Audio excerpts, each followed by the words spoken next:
নমস্কাৰ।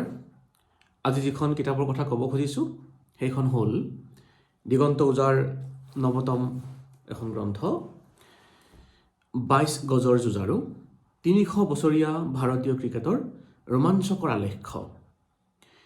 ২০২৩ চনৰ ডিচেম্বৰ মাহত প্ৰকাশিত গ্ৰন্থ। দুমাহো হোৱা নাই গ্ৰন্থখন প্ৰকাশ হোৱাৰ। আৰু সম্ভৱতঃ অসমীয়া সাহিত্যত, অসমীয়া যদি ক্ৰীড়া সাহিত্য বুলিয়ে কওঁ, অসমীয়া সাহিত্যত ক্ৰিকেটৰ বিষয়ে লিখিত এখন অত্যন্ত সুখপাঠ্য কিতাপৰ ভিতৰত এই গ্ৰন্থখন পৰিব। ক্ৰিকেটৰ বিষয়ে বহুত বেছি কিতাপ লিখা হৈছে বুলি মোৰ মনে নধৰে, আৰু মই আচলতে পঢ়া নাই। সম্ভৱতঃ এইখনেই প্ৰথমখন কিতাপ য'ত ভাৰতীয় ক্ৰিকেটৰ ইতিহাসৰ কেতবোৰ গুৰুত্বপূৰ্ণ আৰু স্মৰণীয় খণ্ডিত চিত্ৰ দাঙি ধৰিবলৈ যত্ন কৰা হৈছে। আচলতে ভাৰতবৰ্ষত ক্ৰিকেট বুলি ক'লেই যে কিমান আলোচনা, কিমান উত্তেজনা, কিমান উন্মাদনা। ভাৰতৰ বেছিভাগ লোকেই এদিনৰ বাবে হ'লেও দেখিছে ক্ৰিকেট। লাগিলে সেয়া ষ্টেডিয়ামতে হওক, ভাৰতৰ অন্য ক্লাবৰ লগতে হওক, বা গাঁৱৰ ক্লাবৰ খেল হওক, বা জকাই চুকৰ গাঁৱৰ খেলপথাৰত খেলি থকা ক্ৰিকেটেই হওক। বহু মানুহে ক্ৰিকেটক হয়তো ক্ৰিকেট বুলিও কৈছে কেতিয়াবা। বহু সময়ত আমাৰ ফালে মানে পাতা হাতা খেল বুলি কয়, ডাংগুটি নেকি, ডাংগুটি খেল, সেই খেলকো বহুতে ক্ৰিকেটৰে এটা ৰূপ বুলি কোৱা দেখিবলৈ পোৱা যায়। কিন্তু অসমীয়া সাহিত্যত মই ইতিমধ্যে কোৱাৰ দৰে ভাৰতীয় ক্ৰিকেটৰ এক কমেণ্ট্ৰি বা ধাৰাভাষ্য আমি এতিয়ালৈ কোনেও দেখিবলৈ পোৱা নাই। আৰু নেদেখাৰ কাৰণটোৱে হ'ল যে এতিয়ালৈ কোনেও কৰাই নাই, অৰ্থাৎ কোনেও লিখাই নাই। আৰু সেই কামটোকে কৰিলে এতিয়ালৈ বুলি ক'লে ভুল হ'ব। ডিচেম্বৰৰ 2023 আগলৈকে কোনেও সেই কামটো কৰাই নাছিল। অৰ্থাৎ ভাৰতীয় ক্ৰিকেটৰ ইতিহাসৰ ধাৰাভাষ্য বা ইতিহাস অসমীয়াত লিখা কোনেও নাছিল, যিটো কাম দিগন্ত ওজাই কৰিলে। মই ধাৰাভাষ্য বুলি এইকাৰণে কৈছোঁ, গ্ৰন্থখন যদি পঢ়ে তেতিয়া পঢ়ুৱে নিশ্চয় মন কৰিব এয়া আচলতেই ক্ৰিকেটৰ এক ধাৰাভাষ্য, ক্ৰিকেটৰ ইতিহাসৰ ধাৰাভাষ্য, কমেণ্ট্ৰি। আৰু দিগন্ত ওজাৰ গদ্য সম্পৰ্কে যাৰ চিনাকি, মানে দিগন্ত ওজাৰ গদ্য সম্পৰ্কে যিসকলে জানে, তেওঁৰ গদ্যৰ যি শৈলী, আচলতে গদ্য শৈলী খুব মানে বিশেষভাৱে মই খুব আকৰ্ষণীয় অনুভৱ কৰোঁ। আৰু ইয়াত গ্ৰন্থখনৰ যিটো চেপ্টাৰাইজেশ্যন, মানে চেপ্টাৰ বুলি মানে অধ্যায়বিলাকৰো নামাকৰণটো আকৰ্ষণীয়। ইয়াত তেওঁ ইণ্ট্ৰডাকশ্যনটোকো ৱাৰ্ম আপ বুলি কৈছে। আচলতে ৱাৰ্ম আপ, ইণ্ট্ৰডাকশ্যনটোও পঢ়িবলগীয়া। ইয়াত অধ্যায়বিলাক চাব, প্ৰথমতে পূৰ্ব ৰাগ বুলি, মানে তেওঁ বৰ্ণনা আগবঢ়োৱাৰ আগতে এক ধৰণৰ মানে এক পৰিৱেশ সৃষ্টি কৰি লৈছে পাঠকৰ কাৰণে পূৰ্ব ৰাগৰ জৰিয়তে। তাৰপিছত প্ৰথম মানে ইম্পৰ্টেণ্ট চেপ্টাৰ বোধন, আৰম্ভণি, ৰাগ আচুৱাৰী আদি ত্ৰিদেৱ ক্ৰিকেটাৰ এগৰাকী। দেন ডাৰ্ক এনাৰ্জি, ছায়েন্সৰ লগত জড়িত মানুহবিলাকে জানিব, বা যিসকলে অলপ খা খবৰ ৰাখে। সত্তৰৰ দাবানল, ৮০ৰ অষ্টাধ্যায়ী, ৯০ৰ নৱ বহনী, নতুন তৰংগ, আৰু শেষত পৰিশিষ্ট পৃষ্ঠাই পৃষ্ঠাই থকা যুঁজাৰুসকল বুলি অন্যান্য তেওঁ ডিটেইলছবিলাক দিছে, আৰু লগতে গ্ৰন্থপঞ্জীও দিছে। বৰ্ণনা ইমান সুন্দৰ যে আচলতে ক্ৰিকেট ভাল পোৱা মানুহে এইখন পঢ়ি যে ভাল পাব সেই কথাটো ধৰোঁ। মই কেইটামান উদাহৰণসহ পাঠকক কথাখিনি, মানে পঢ়ুৱৈসকলক কথাখিনি ক'বলৈ যত্ন কৰিম। ইয়াত খুব সুন্দৰ বৰ্ণনা কিছুমান আছে। আৰু ইণ্টাৰেষ্টিং কথাটো হ'ল কি, তেওঁ বৰ্ণনা দি যাওঁতে মাজে মাজে আমাক এনেকুৱা এটা পৰিৱেশৰ মাজলৈ লৈ গৈছে য'ত হয়তো আমি কেতিয়াবা ৰামায়ণ মহাভাৰতৰ ৰেফাৰেঞ্চ পাইছোঁ, কেতিয়াবা হয়তো অসমীয়া খণ্ডবাক্যৰ বা অসমীয়া ফকৰা যোজনাৰ ৰেফাৰেঞ্চ পাইছোঁ। চাব এটা উদাহৰণ মই এটা দেখুৱাইছোঁ। পৃষ্ঠা নম্বৰ 55। কৃষ্ণৰ জন্ম হৈছিল পোতাশালত, যীশু উপজিছিল আস্থাবলত, বাৰে বাৰে মৃত্যু আহিছিল দৈৱকী নন্দনৰ কাষলৈ। হাজাৰ প্ৰতিবন্ধকতা নেওচি তিলে তিলে বসুদেৱ সুতই নিজৰ জ্যোতিৰ্ময় নৰতনুক কৰি তুলিলে মানৱ সম্প্ৰদায়ৰ অনাদি অনন্ত জোৰা সশ্ৰদ্ধ নাম। জন্ম যিকোনো ঠাইতে হ'ব পাৰে, যিকোনো পৰিৱেশত। তাৰে পৰাই আৰম্ভ হ'ব পাৰে মানৱী জন্মৰ সাৰ্থকতা, প্ৰমাণৰ যাত্ৰা। নিৰলস কৃচ্ছ সাধনাৰে সম্ভৱ হৈ উঠিব পাৰে শ্ৰেষ্ঠত্বৰ প্ৰদৰ্শন। কৃষ্ণৰ জীৱনে আমাক দিয়ে সেই শিক্ষা। কৃষ্ণ এই পথৰ প্ৰথম আৰু সৰ্বোত্তম শিক্ষক। পিছৰ কালত যীশুৰ জীৱনো তেনে। আৰু বিংশ শতিকাৰ সন্ধিক্ষণত ভাৰতীয় ক্ৰিকেটে পাইছিল তেনে এক পথৰ পথিক। তেওঁৰ নাম বালু পালৱাংকাৰ। কেনে এটা সুন্দৰ বৰ্ণনা। কৃষ্ণ যীশুৰ ৰেফাৰেঞ্চৰ পৰা আনি বালু পালৱাংকাৰৰ কাষলৈ ৰেফাৰেঞ্চটো লৈ আনিছে। পাঠকক আকৰ্ষণ কৰিব পৰা ধৰণৰ গদ্য।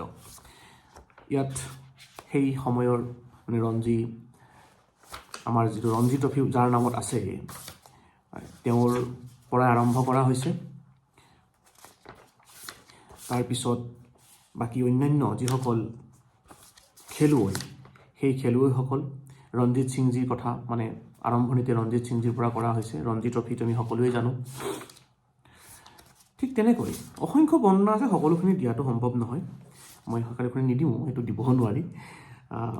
মই জাষ্ট উদাহৰণ হিচাপে ক'ব বিচাৰিছোঁ যে কেনে এটা সুন্দৰ বৰ্ণনা। এটা টাইটেল এটা চাব, চেপ্টাৰ এটাৰ, বয়সক হৰুওৱা ভাৰতীয় ক্ৰিকেটৰ বুঢ়া আপ আদি ত্ৰিদেৱ। তেওঁৰ বিষয়ে কেইটামান মই সৰু সৰু উদাহৰণ দি যাবলৈহে যত্ন কৰিম। 6 মাৰ্চ 1971 বিশ্ব ক্ৰিকেটে চিৰদিন মনত ৰাখিবলগীয়া এটা দিন। ভাৰততো 3টা দশক জুৰি হাইস্কুলীয়া কলেজীয়া কুইজৰ এটা চিৰাচৰিত প্ৰশ্নৰ উত্তৰ আছিল এই দুদিন। কাৰণ সেইদিনা বিশ্ব ক্ৰিকেটে লাভ কৰিছিল নতুন নিয়ন্তা, ক্ৰিকেটৰ লিঅ'নাৰ্ডো ডা ভিঞ্চিক, সুনীল মনোহৰ গাভাস্কাৰক। কেনে এটা আকৰ্ষণীয় বৰ্ণনা গাভাস্কাৰৰ কথা। গাভাস্কাৰৰ বৰ্ণনা আছে। আৰু এটা ইণ্টাৰেষ্টিং, 71ত 21 বছৰীয়া এজন ভাৰতীয়ই যেতিয়া অব্যাহত ৰাখিছিল এই অভিযান, অৰ্থাৎ গাভাস্কাৰৰ কথা কোৱা হৈছে, আৰু তেওঁ লৈ আনিছে ৰাহুল দ্ৰাবিড়ৰ ৰেফাৰেঞ্চ। ৰাহুল দ্ৰাবিড়ৰ বয়স তেতিয়া -2, অৰ্থাৎ তেওঁ জন্মই পোৱা নাই, 2 বছৰ বাকী আছে জন্ম পাবলৈ। তাৰপিছত মাজে মাজে আৰু বৰ্ণনাটো এনেকুৱা, সুষম গতিত আগবঢ়া নাই। কেতিয়াবা যদি হঠাৎ ছাপ'জ 1950 চনৰ কথা, তাৰপিছতে হয়তো পিছলৈ উভতি গৈছে, আকৌ আগলৈ উভতি আহিছে। ক্ৰিকেটৰ খেলৰ দৰে আচলতে। ক্ৰিকেটত যেনেকৈ খেলখন কোনটো বলত কি হ'ব সেইটো ক'ব পৰা নাযায়, ইয়াতো পঢ়ি নোযোৱালৈকে আচলতে ধাৰণা কৰিব নোৱাৰি ইয়াৰ পিছত কি আছে। গাভাস্কাৰৰ কথা কৈ থকা হৈছে, মাজতে ৰাহুল দ্ৰাবিড়ৰ কথা আহি গৈছে, শচীনৰ কথা আহি গৈছে।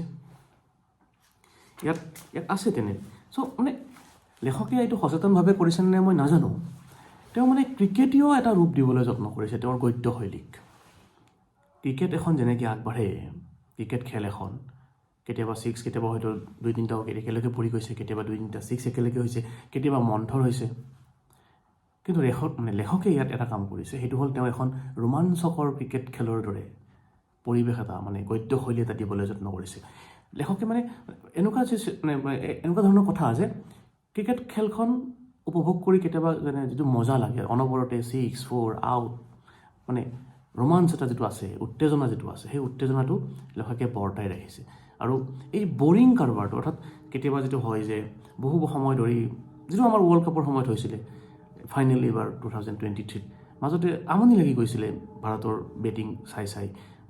বহু অভাৰ ধৰি বাউণ্ডেৰী নাই। তো তেনেকুৱা হ'বলৈ দিয়া নাই ইয়াতে লেখকে বাউণ্ডেৰী কোবাই কোবাই গৈ আছে তেওঁৰ লেখাৰ গদ্যৰ জৰিয়তে। এতিয়া এটা চাব এটা উদাহৰণ, পেজ নম্বৰ 125। কিন্তু জীৱনৰ অৰ্থ কি? উপনিষদৰ দিনৰ পৰাই, আচলতে তাৰো হাজাৰ বছৰ আগৰ পৰাই এই প্ৰশ্নই খেদি আহিছে মানুহক। মানুহৰ অনন্ত জিজ্ঞাসা আৰু অন্তহীন প্ৰশ্ন কেৱল জীৱনক লৈ। দৰ্শন ফিলচফিকেল কথা এটা লৈ আনিছে তেওঁ।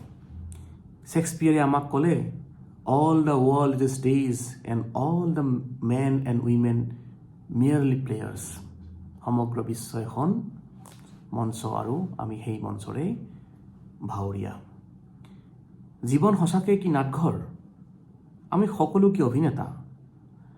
আমাৰ এই কবি বিপুলজ্যোতি শইকীয়াই ঠিকেই কৈছে। বিপুলজ্যোতি শইকীয়া এগৰাকী প্ৰখ্যাত কবি, যিসকলে পঢ়া নাই তেওঁৰ কবিতা পঢ়িব লাগে। ভাল কবিতা, ভাল কবি আচলতে। তেওঁ নতুন গ্ৰন্থ এখনো ওলাইছে, কবিতা সংকলন, মই কিনা নাই, কিনিব লাগিব। জীৱনটো নাটঘৰ হোৱা হ'লে বৰ ভাল আছিল। অভিনেতাৰ দৰে বাছি ল'লোহেঁতেন সীমিত সংলাপ। জীৱন ৰংগমঞ্চৰ বহু ঊৰ্ধত। আপুনি নিজেই সৃষ্টি কৰি ল'ব লাগিব নিজৰ মঞ্চ। ইঞ্চি ইঞ্চিকৈ গঢ়িব লাগিব মঞ্চৰ ভেটি, যিদৰে গঢ়িছিল অমৰনাথে। মহিন্দ্ৰ অমৰনাথৰ কথা কৈছে। জীৱনটো যে মানে সোণৰ চামুচ মুখত লোৱা কাৰবাৰ নহয়। লাহে লাহে কষ্ট কৰি কৰি আগবাঢ়িবলগীয়া জীৱন। সকলোৰে ক্ষেত্ৰত, কোনোবাই ধনী ঘৰত জন্ম পাইছে বেলেগ কথা, তেওঁৰো কিন্তু বহুত বাধা আছে। তো এই কথাখিনিকেই টানি আনিছে মানে লেখকে মহিন্দ্ৰ অমৰনাথৰ ক্ষেত্ৰত। ঠিক তেনেকৈ তাৰপিছত মুকুন্দপ্পা বিশ্বনাথ, অন্যান্য অসংখ্য মানে অসংখ্য নকওঁ, অন্যান্য বহু প্লেয়াৰৰ ইয়াত সুন্দৰ বৰ্ণনা আগবঢ়োৱা হৈছে। আৰু মানে ক্ৰিকেটৰ হিষ্ট্ৰী, আচলতে ক্ৰিকেটাৰজনৰ জৰিয়তে ভাৰতীয় ক্ৰিকেটৰ ইতিহাসক তেওঁ এনেদৰে তুলি ধৰিছে। মই কপিল দেৱৰ জীৱনৰ লগত জড়িত। আজি এটা মই খুব নতুন কথা এটা শিকিলোঁ পঢ়ি থাকোঁতে, যে কপিল দেৱৰ প্ৰসংগত তেওঁ কৈছে 1978 অৱধি বিদেশী দলৰ বাবেও ভাৰতীয় ফাষ্ট বলাৰ মানে চেচুকৰ ডেম দেউকা। এই শব্দটোৰ মোৰ ডেম দেউকাটো মই জনা নাছিলোঁ, যদিও মই বস্তুটো চিনি পাইছিলোঁ। চেচুক মানে ৰ'দ নপৰা মানে অলপ মানে জেকা ঠাই, য'ত এবিধ গছ গজে, নাম সেইটোৰ ডেম দেউকা। আৰু সেইটো ফটাই দিলে মানে কি হয়, পাক খাই যায় আৰু তাক অলংকাৰ হিচাপে এনে ধেমালিতে কোনোবাই যদি কাণত লৈ লয় বা হাততো লৈ ল'ব পাৰে, থাকি যায়। তো সেই মানে গছডালৰ কথা, চেচুকৰ ডেম দেউকা, এইটো শব্দটো মই মানে নতুনকৈ শিকিলোঁ। তাৰপিছত ক্ৰিকেটৰ ভাৰতৰ কপিল দেৱৰ অধীনত ভাৰতৰ ৱৰ্ল্ড কাপ বিজয়, কৃষ্ণমাচাৰী শ্ৰীকান্ত, নৱজ্যোৎ সিং সিদ্ধু, এই সকলোবিলাকৰ সুন্দৰ সুন্দৰ মানে কাহিনীবিলাক বৰ্ণনা কৰা হৈছে। শচীনৰ কথাটো ডেফিনেটলি আছে। তো শচীনৰ বিষয়ে খুব সুন্দৰকৈ বৰ্ণনা কৰা আছে। ইয়াত আৰু এটা ৰেফাৰেঞ্চ আনিছে চাব। মানে শচীনৰ কথা ক'ব যাওঁতে তেওঁ এগৰাকী পাকিস্তানী প্লেয়াৰৰ কথা কৈছে। কাদিৰে জনা নাছিল, কদু বৰলক জোকাই ল'লে গা সাৰিবলৈ টান। এইখন এখন অসমীয়া উপন্যাসত থকা, বিখ্যাত অসমীয়া উপন্যাসত থকা এটা প্ৰখ্যাত শাৰী। উপন্যাসখনৰ নামটো যদি কোনোবাই জানে ইয়াত কমেণ্টত দি দিব, মই এতিয়া নকওঁ। আৰু শচীনৰ ক্ষেত্ৰত এটা ধুনীয়া মানে ৰেফাৰেঞ্চ মানে এনালজি তেওঁ দিছে যে, কিন্তু 18টা বলত 53 ৰান কৰি সেই শিশুটিয়ে বুজাই দিলে তেওঁ হাতৰ বুঢ়া আঙুলিটোৰ দৰে উপজোতেই বুঢ়া। তাৰপিছত শচীনৰ এই মানে ক্ৰিকেটৰ ইতিহাসৰ, শচীনৰ ক্ৰিকেট খেলৰ কেতবোৰ গুৰুত্বপূৰ্ণ ঘটনা, তেওঁৰ দেউতাকৰ মৃত্যুৰ পাছত কেনেদৰে তেওঁ ক্ৰিকেট খেলি মানে ক্ৰিকেটত 100 ৰান কৰিছিল, আৰু সেই 100 ৰানৰ তেওঁৰ যিটো অভিজ্ঞতা বা তেওঁৰ যিটো আৱেগৰ বহিৰ্প্ৰকাশ, তাক সুন্দৰভাৱে ইয়াত বৰ্ণনা কৰা আছে। ৰাহুল দ্ৰাবিড়ৰ ক্ষেত্ৰত আকৌ তেওঁ মানে বৰ্ণনাটো চাব, জয়দ্ৰথ বধেৰে কুৰি শতিকাৰ অভিমন্যুক সন্মানিত কৰাৰ আনুষ্ঠানিকতাখিনিহে কুম্বলে শ্ৰীশান্তে সম্পন্ন কৰিছিল। অৰ্থাৎ ৰাহুল দ্ৰাবিড়ে দীৰ্ঘ 5 ঘণ্টা ধৰি তাৰ আগতে খেলি আছিল। তাৰপিছত অভিমন্যুৰ দৰে খেলিছিল তেওঁ, আৰু পিছত সেই খেলখনত ভাৰত জিকিছিল। আৰু সেইকাৰণে কৈছে যে জয়দ্ৰথ বধেৰে কুৰি শতিকাৰ অভিমন্যুক সন্মানিত কৰাৰ আনুষ্ঠানিকতাখিনিহে কুম্বলে আৰু শ্ৰীশান্তে সম্পন্ন কৰিছিল। অনিল কুম্বলে, শ্ৰীশান্ত, এইসকল প্লেয়াৰৰ কথা। আৰু এখন কিতাপৰ তেওঁ এনালজি এটা দাঙি ধৰিছে, খুব ইণ্টাৰেষ্টিং। প্ৰকাশিত গ্ৰন্থখন হ'ল, মানে কিতাপখনৰ কথা কৈছে, diamond in the dust, consistent compounding for extraordinary wealth creation. সেই কিতাপখনত আচলতে মই কিতাপখন পঢ়িছোঁ সৌভাগ্যক্ৰমে। কিতাপখনত তেওঁ মানে লেখকে সৌৰভ মুখাৰ্জী তেওঁলোকে ক্ৰিকেটৰ লগত মানে ইনভেষ্টিং, বিনিয়োগৰ কথাটো তুলনা কৰিছে। আৰু লেখকে সেই কিতাপখনৰ ৰেফাৰেঞ্চতেই লিখিছে, বিনিয়োগ হৈছে টেষ্ট ক্ৰিকেটৰ দৰে। সিমানেই নহয়, বিনিয়োগকাৰীৰ লক্ষ্যও হোৱা উচিত কুশলতা আৰু ব্যৱহাৰিক দক্ষতাৰ সমন্বয়ৰে বিশাল সফলতা লাভ কৰা লিকতা দ্ৰাবিড়ৰ দৰে কোম্পানী এটাৰ সঠিক বাছনি। লিকতা দ্ৰাবিড় যে মানে আউট নহয়, লাগি থাকে, বহু সময় ধৰি লাগি থাকিব পাৰে, খেলি থাকিব পাৰে, ৱাল বুলি এনেই কোৱা নাছিলে। চ' সেই বৰ্ণনাটো তেওঁ আগবঢ়াইছে। তাৰপিছত ইয়াত ৰামচন্দ্ৰ গুহৰ এটা ৰেফাৰেঞ্চ আছে যে, আমি ইতিহাসৰ ছাত্ৰসকল ৰামচন্দ্ৰ গুহৰ বিষয়ে জানোৱেই, এজন প্ৰখ্যাত ইতিহাসবিদ। তেওঁ ক্ৰিকেটৰ বিষয়েও লিখিছে। ৰামচন্দ্ৰ গুহই হেনো এবাৰ ৰাহুল দ্ৰাবিড়ৰ ফিল্ডিঙত অসন্তুষ্ট হৈ তেওঁলৈ এখন মেইল পঠিয়ালে। আৰু ৰাহুল দ্ৰাবিড় এজন খুব মানে চিৰিয়াছ পঢ়ুৱৈ। মেইলত তেওঁ গুহই পৰামৰ্শ কিছুমান দিলে, তেওঁ ক'ত ফিল্ডিং কৰিব লাগিব, তেওঁ যে শ্লিপিং কৰিলেহে বেছি ভাল, সেই পৰামৰ্শটো দিলে। দ্ৰাবিড়েহে ৰিপ্লাইও দিলে ইমেইলৰ, কিন্তু তেওঁ কেতিয়াও তাতে নক'লে, মানে সেই পৰামৰ্শটোৰ বিষয়ে একো নক'লে। তেওঁ ক'লে যে মই আপোনাৰ শেহতীয়া কিতাপখন দেখিছোঁ আৰু মই পঢ়িম। অৰ্থাৎ ৰাহুল দ্ৰাবিড়ে মানে টিম মেনেজমেণ্টৰ সিদ্ধান্তৰ বিষয়ে একো মতামত বাহিৰৰ মানুহৰ আগত দিব বিচৰা নাছিল। এইটো এটা গুৰুত্বপূৰ্ণ কথা যে আমি যদি কোনো দলত থাকোঁ, সেই দলৰ মানে কোনো এটা গোটত থাকিলে বা কোনো এটা ব্যৱস্থাত থাকিলে অনুশাসন মানি চলাটো জৰুৰী। তো সেই কামটো ৰাহুল দ্ৰাবিড়ে কৰিছিল। সৌৰভ গাংগুলীৰ বিষয়ে, আৰু আমি মানে সৌৰভ গাংগুলী, দ্ৰাবিড়, ছেহৱাগ, শচীন, এইসকল প্লেয়াৰক দেখি দেখি আমি ডাঙৰ হোৱা। গতিকে এওঁলোকৰ বিষয়ে আমাৰ এক ধৰণৰ উৎসুকতা আছেই।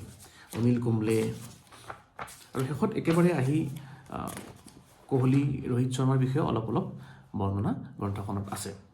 ক্ৰিকেট লাভাৰ্ছসকলে, মানে ক্ৰিকেট ভাল পোৱা লোকসকল মাত্ৰেই আচলতে এই গ্ৰন্থখন পঢ়িবলগীয়া গ্ৰন্থ।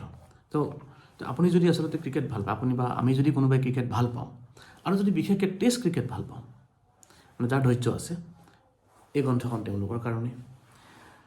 আৰু যদি কোনোবাই ভাবে যে মোৰ ধৈৰ্য শক্তিও আছে, মই কিতাপ পঢ়ি ভাল পাওঁ, এই কিতাপখন তেওঁলোকৰ কাৰণে। আৰু যদি আপুনি ক্ৰিকেট বেয়া পায়, অথচ আপুনি ভাবে যে মই কিতাপ পঢ়িলে মানে শান্তি পাওঁ, এটা কিতাপ পঢ়াটো এটা এক ধৰণৰ মানসিক খাদ্যৰ নিচিনা, হোমেন বৰগোহাঁঞিয়ে কোৱাৰ দৰে, তেতিয়াহ'লে এই কিতাপখন আপুনি পঢ়িব পাৰে। আৰু যদি জীৱনৰ নিত্য নতুন কথাবিলাক শিকিবলগীয়া আছে, জীৱন দৰ্শনৰ বিষয়ে শিকিবলগীয়া আছে, আপুনি যদি আগ্ৰহী, তেতিয়াও এই কিতাপখন পঢ়িব পাৰে। আৰু যদি আপুনি ভাল গদ্য পঢ়ি ভাল পায়, গদ্যৰ বিষয়ে যদি আপোনাৰ এক্সাইটমেণ্ট আছে, ভাল গদ্যৰ বিষয়ে, হোমেন বৰগোহাঁঞিয়ে এখন ৰচনা লিখিছিলে, গদ্যৰ সাধনা, কিতাপ এখনেই আছে। যদি আপুনি গদ্য ভাল পায়, তেতিয়াহ'লে নিশ্চয় এইখন পঢ়িব পাৰে। আৰু যদি আপুনি নতুন অসমীয়া মানে গ্ৰন্থ, আৰু সেই গ্ৰন্থত নতুন নতুন শব্দ শিকিব বিচাৰিছে, বাক্যাংশৰ ব্যৱহাৰ শিকিব বিচাৰিছে, অসমীয়া জতুৱা ঠাঁচৰ ব্যৱহাৰ শিকিব বিচাৰিছে, তেতিয়াহ'লেও এই গ্ৰন্থখন পঢ়িব পাৰে। মই সাংবাদিকৰ দৰে কথাটো কৈছোঁ, আচলতে ধেমালি নহয়, কথাটো হয়। এইখন এখন ভাল কিতাপ।